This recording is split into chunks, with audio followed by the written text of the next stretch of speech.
Se você clicou no vídeo por causa do título,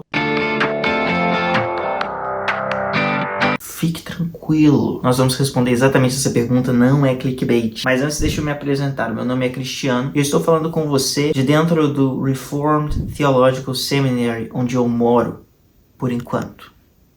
E tem um tempinho que eu não posto vídeo, mas algo me tirou da minha paz nos últimos dias, porque de repente eu ouvi essa pergunta que está aí. Jesus realmente existiu? Vinda do Joe Rogan, um dos maiores podcasters do mundo. What if you found out Jesus wasn't even real? E ele estava realmente questionando se Jesus havia de fato existido como uma figura histórica, como se isso fosse questionável. Isso me lembrou também de uma experiência que eu tive em 2011, quando eu estudava psicologia na UFMG. E eu estava lá em um belo dia, na faculdade de filosofia e ciências humanas, na aula de sociologia, quando alguém levanta a mão e pergunta: professora, mas Jesus...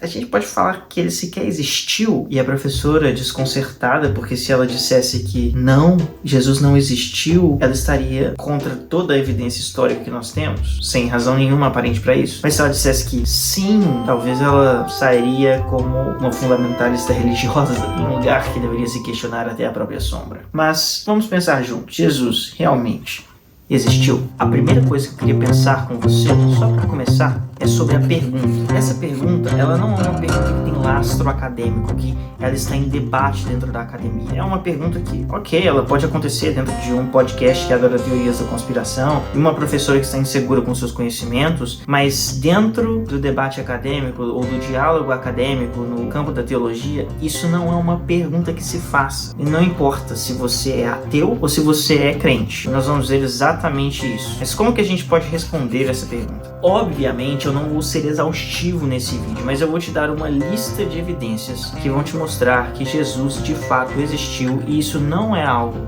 que está em discussão. A primeira coisa que nós temos que considerar é o peso que essa pergunta tem. Pense comigo, o cristianismo, ele foi perseguido desde a sua origem. Tanto é que Jesus foi o quê? Crucificado. No entanto, os seus perseguidores, eles jamais negaram a sua existência. Existiram ataques à divindade de Jesus, ao nascimento virginal, aos milagres operados por Jesus, mas os seus perseguidores, eles não estavam questionando que Jesus era de fato uma pessoa que estava ali, um agente histórico no processo. Essa ideia de negar a existência de Jesus, ela só surge bem mais tarde. Howard Key alega que essa ideia começa a surgir ali por volta do século 17. E isso nos mostra que essa pergunta ou esse questionamento, ele não tem compromisso com a história e ele não tem compromisso com a verdade. Ele é apenas um exercício cético. Nós podemos até dizer, talvez, um exercício cético fantasioso. E aí você tem que considerar comigo o seguinte: é muito fácil talvez você pensar assim: essa história é tão antiga, tudo inventado. Se você partir de um desejo cético de negar toda essa história que é tão importante.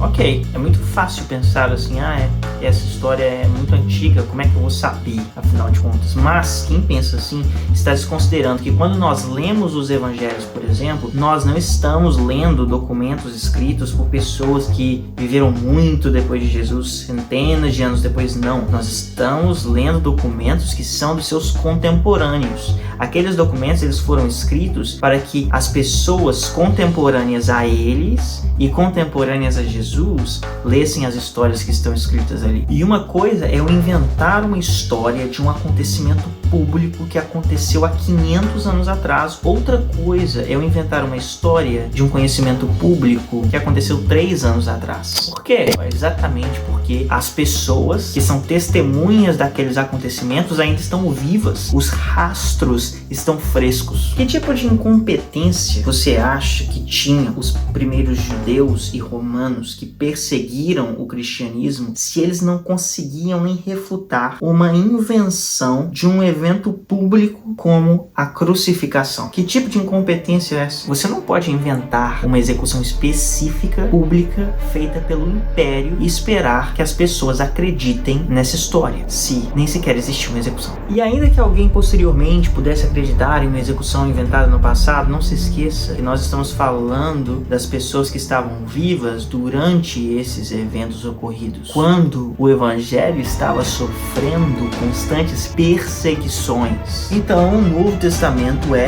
uma clara e forte evidência de que Jesus, de fato, existiu como uma pessoa histórica. Agora, se você está pensando assim, mas isso é a Bíblia, existem muitos problemas com essa argumentação de dizer assim, isso é a Bíblia. Muitos problemas. Mas eu não vou entrar nisso agora, senão o vídeo vai ficar longo demais. Então, vamos considerar algumas fontes externas à Bíblia. Dentro das diversas fontes que nós temos atestando a existência de Jesus, uma delas é de Tácito, um historiador romano. Em meio ao seu relatório que explicava como Nero colocara a culpa nos cristãos de um incêndio que ele mesmo tinha provocado, ele explica a origem do nome dizendo o seguinte: Cristo, de onde o nome teve origem, sofreu a penalidade máxima durante o reinado de Tibério pelas mãos de um dos nossos procuradores, Pôncio Pilatos. Tácito era um historiador, não um fundamentalista religioso. E como historiador, ele está fazendo a referência histórica de um contexto específico. Ele não está nem discutindo teologia, fé,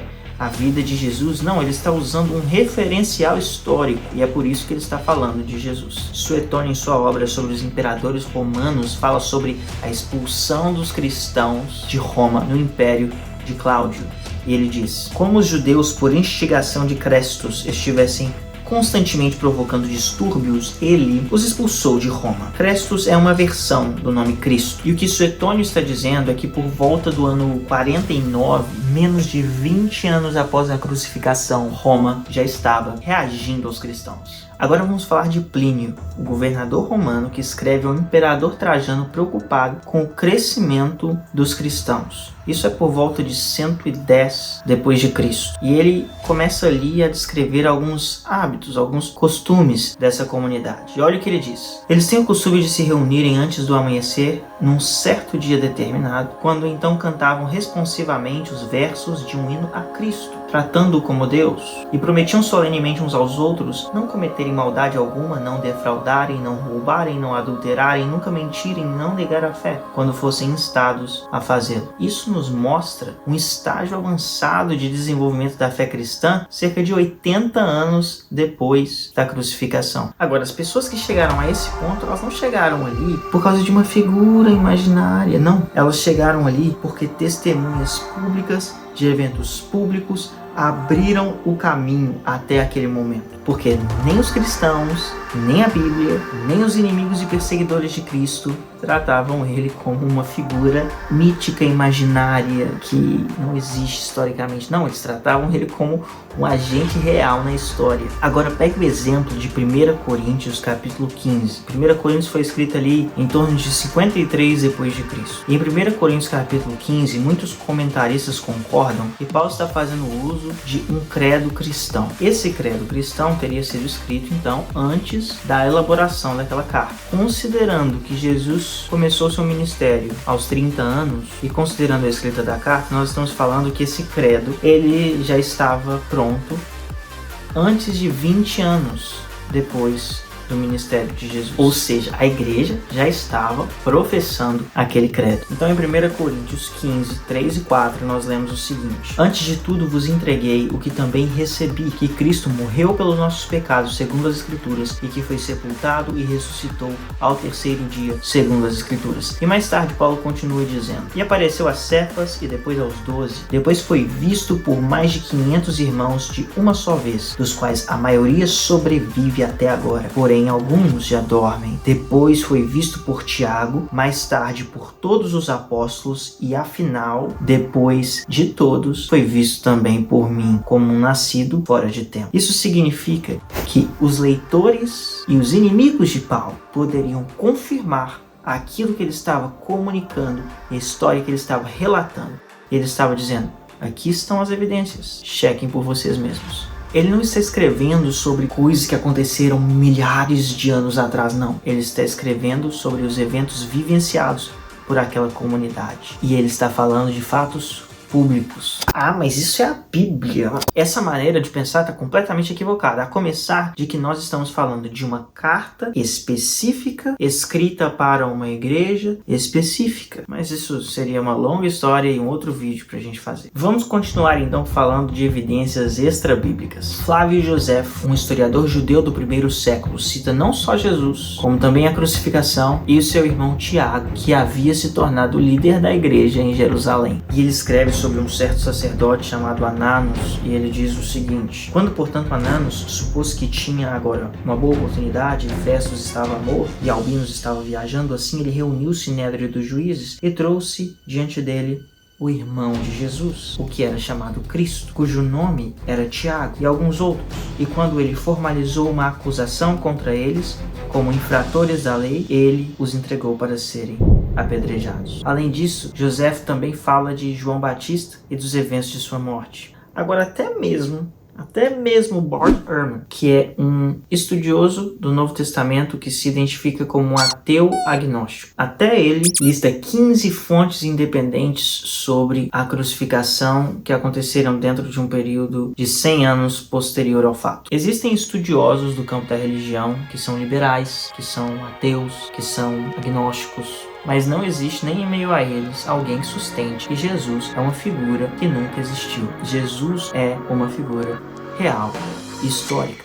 Então eu poderia continuar aqui te apresentando evidências e mais evidências, mas como eu creio que isso não é nem sequer um debate sério, mas mais uma teoria da conspiração, eu acho que nós já falamos o suficiente. E a resposta para a pergunta: Jesus realmente existiu? Sim, Jesus realmente existiu. E eu te digo mais, nós podemos não só assegurar que ele existiu, mas também que ele foi crucificado e que ele ressuscitou. Mas isso é assunto para um próximo vídeo. Então, se você curtiu esse vídeo aqui, se você aprendeu, se você foi abençoado de alguma maneira, deixa o seu like, se inscreve no canal para que eu possa produzir mais conteúdos, porque isso ajuda muito, beleza?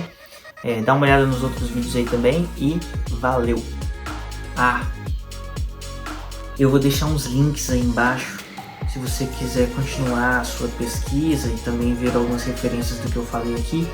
Apesar de que você já sabe, eu já te dei a conclusão da sua pesquisa, mas você quer ir lá e ver? Vai lá e vê. Uma coisa que eu queria falar também pra você é: se você chegou nesse vídeo aqui com uma angústia, com dúvidas, perguntas que estão te causando algum sofrimento, fique em paz. Peça ao Senhor para te dar sabedoria, Ele responde às nossas orações, e perguntas são oportunidades para a gente aprender mais e para a gente consolidar a nossa fé e aumentar a nossa fé.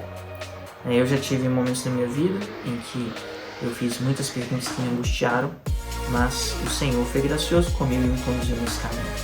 E talvez, quem sabe, eu não faça um vídeo sobre isso no futuro também. Beleza? Fique com Deus e que Jesus te abençoe.